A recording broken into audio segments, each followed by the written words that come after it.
the inspiration behind this film? What was your inspiration? Foremost, I wanted to do Love Story. It's been 14 years since I've done Love and Basketball. And One of my favorite films, by the way. thank you. And I just really wanted to put that out in the world again. I feel there's a dearth of love stories that are being made, and wanted to do that. Also, music films are some of my favorite films, so I wanted to marry the two genres. And then just really deal with what I've been seeing going on in the music industry. I love and hate hip hop and R&B, and just wanted to address other things that I dislike about it, and that's really the hypersexualization of women, and even men, to be honest, in the industry, and really trying to change that conversation because R&B and hip hop, I mean, its history is so beautiful and positive, and really like to see us go back to that. So, Nate, what drew you to the role of Cass?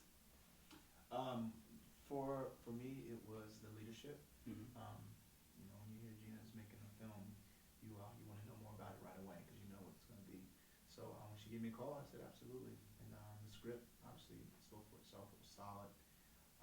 So it was she made it an easy yes. How did you know that Nate and Gugu had perfect chemistry role? It's like watching Omar and Sanaa all over again.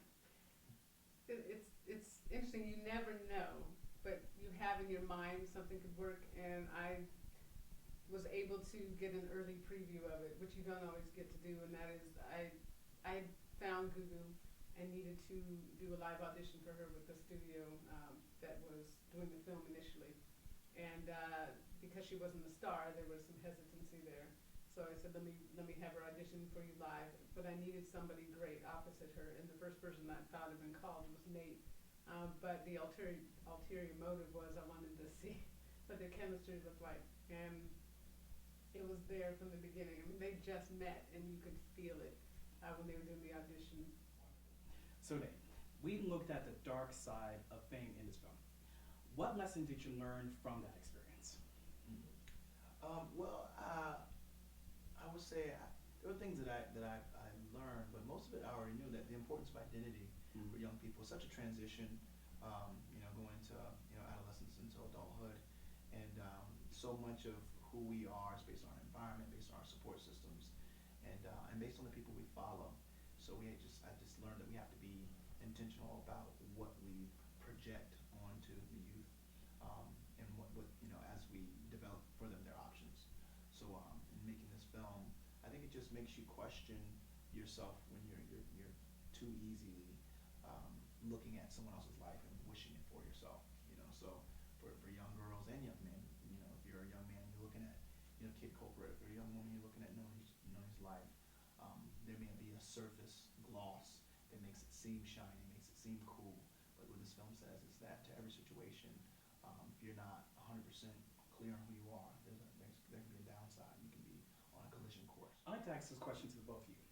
Why do you feel that music has changed from respecting our women to degrading them? It seems like 60 years ago, 50 years ago, we had music where women are respected for their voices. 5 years ago. Even 5 years ago, yes. They're respected for their music, for their talent, and now some musicians, they just want to degrade them and make them sex objects. It's an interesting question. I think there are a lot of different factors. I think one thing is what's selling.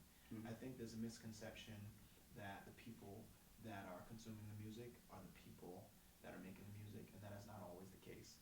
A lot of times, the music as a culture, hip hop has this. It's international now, so you have people all over the world engaging and buying on iTunes. So you have this artist that says to himself, do I make music that is true to me, to my beliefs, or do I make music that has a certain level of shock value that I know will sell?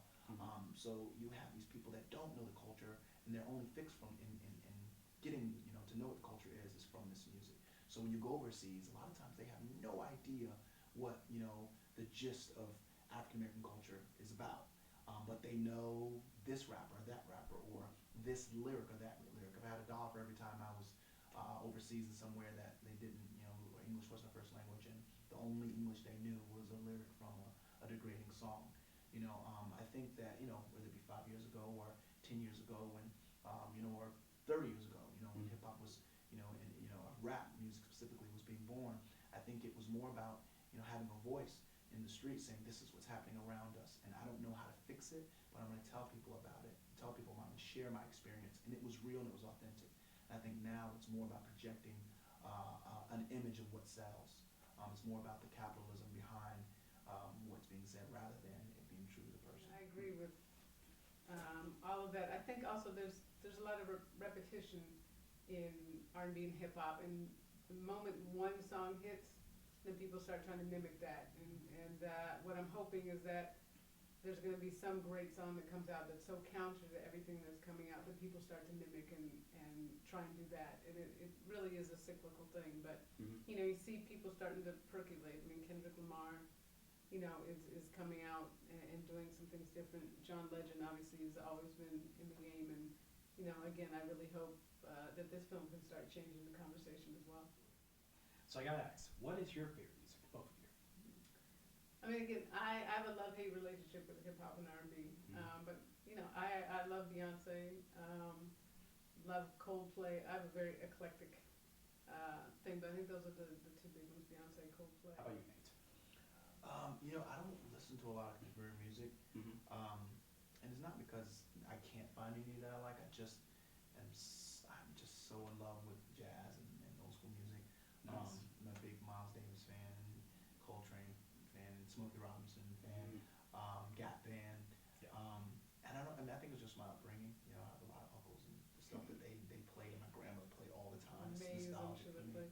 You know, exactly.